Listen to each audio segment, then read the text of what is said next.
Finite word effects occur when errors are triggered by the parameterization of a filter, most commonly a signal's word length surpassing the finite word length.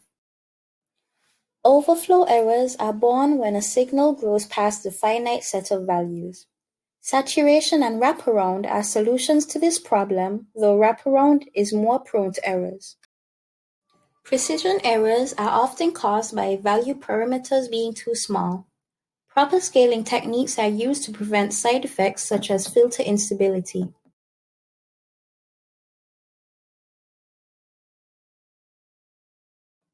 Data communication is essentially the facilitation of a communication path between two or more participants.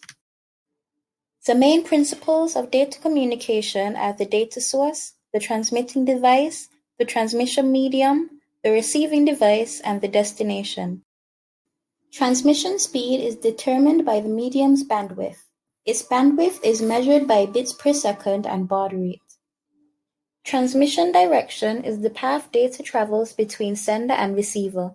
Transmissions can travel one way only, both ways one at a time, or both ways simultaneously. There are two methods of transmission. Serial transmissions are slower and cheaper because they send 1 bit per single clock pulse. Parallel transmissions are more expensive but much faster, as they send up to 8 bits per clock pulse and are best used in short-distance tasks such as multiple printer requests.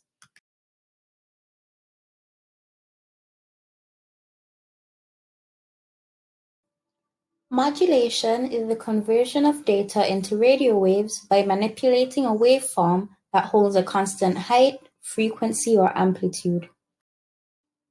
Analog modulation only accepts analog signals that are between a maximum and minimum range of values, such as the human voice and sound. Digital modulation only accepts digital signals with two values, 1 and 0.